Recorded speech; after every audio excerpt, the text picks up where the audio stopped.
We do not do the same mistake once. We make it twice or thrice in order to be just sure. So we need some external force like our family or friends, to correct us, isn't it?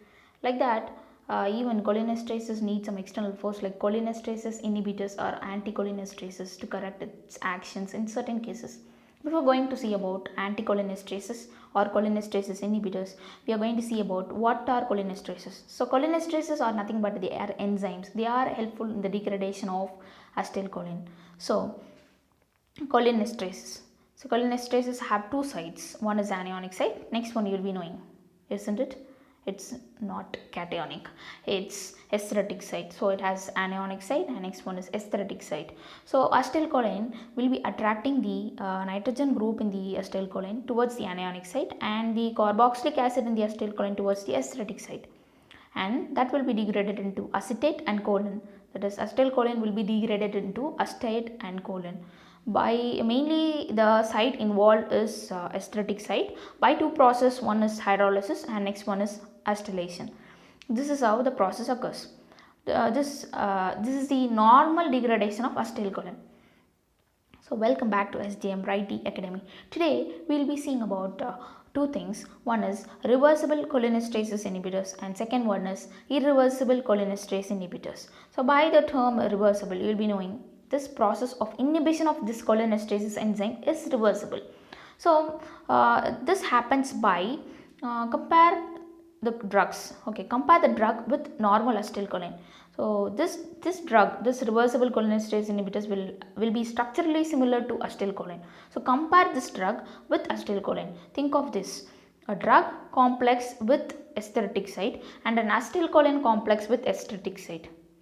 So when you compare these two, hydrolysis will be readily taking place in the acetylcholine when compared to this complex. That is why this process is reversible cholinesterase inhibitors. They are said to be reversible cholinesterase inhibitors. The inhibition occurs, but the readiness will not be more in these drugs when compared with the acetylcholine with the aesthetic site. So we will be seeing about 6 drugs. One is physostigmine, neostigmine, pyridostigmine. So 3 stigmines, physos, neo and pyrido, and 3 neums, ambinonium, edroponium and demicarium. So these are the 6 drugs used in the reversible inhibition of cholinesterases. Before going to the separate drugs, let's see the indications. Where are they useful? So they are useful in the glaucoma. They are useful in Parkinsonism diseases. Donepezil is useful in the treatment of Parkinsonism, and even myasthenia gravis is the major condition where they are used. So myasthenia gravis is nothing but there will be a formation of autoantibodies against cholinergic receptors. So there will be a lack of acetylcholine. This cholinesterase inhibitors are given. And then in decurization, that is even after post surgery there will be some residual neuromuscular blockage. So when there is anesthetic agents are given before surgery, after surgery there will be some residual actions. So in order to treat that, these drugs are given. And next one is to treat urinary retention. So as you know, these produces actions of acetylcholine. Acetylcholine will have an action towards the detrusor muscle. They constrict the detrusor muscle so increases the urination. So this is useful in the treatment of urinary retention. So next we will be going to the separate drugs. Physostigmine, it's a natural product. So natural obtained from the dried seeds, and it's a lipid soluble. So lipid soluble nothing but they will be crossing the blood brain barrier. So it will be useful in the treating symptoms of delirium. And next it will be useful in the treatment of glaucoma too, as it provides spasm of accommodation. And it will also be used in the treatment of cyclic, that is TCA depressant, that is tricyclic antidepressant poisoning too.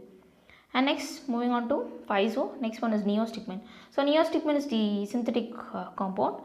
So this synthetic compound is useful in the treatment. It increases the strength of skeletal muscle. So they are useful mainly in the treatment of myasthenia gravis, but it has gastrointestinal side effects. Pyridostigmine. So pyridostigmine will be structurally similar to neostigmine, but it has a longer duration of action with lesser GIT effects. Whereas ambinonium, remember M, that they have more skeletal effects but less GI effects. And then edroponium. Edroponium is nothing but you can remember D. So with lesser dose, it increases the neuromuscular transmission. Though they have a weak anticholinesterase property, they enhances the neuromuscular transmission faster. So even with a lesser dose, it produces effect. So remember this edroponium, we will be coming across now. So demicarium, you can remember it's a combination of two neostigmine molecules. So it has a more potent activity. It will be useful in glaucoma. And next one, you have to know two terminologies. One is myasthenic gravis, and next one is myasthenic crisis, and next one is cholinergic crisis. So with the term myasthenic crisis, you will be knowing there will be some crisis arising in myasthenia gravis. This crisis is cholinergic crisis. There will be some crisis arising due to cholinergic effect. So myasthenic crisis is nothing but is exacerbation of myasthenia gravis. So there will be respiratory depression, there will be paralysis of skeletal muscles. And whereas cholinergic crisis is nothing but overdose of this cholinergic agents. So that lead to again skeletal muscle paralysis. So we must know the difference whether the patient is facing cholinergic crisis or myasthenic crisis. In order to know the difference, we are providing with ameliorative test. It's nothing but usage of edroponium 2 mg intravenously. We'll use that and we'll check for the effect. So if it is a cholinergic crisis, so edroponium is actually an cholinesterase, anticholinesterases.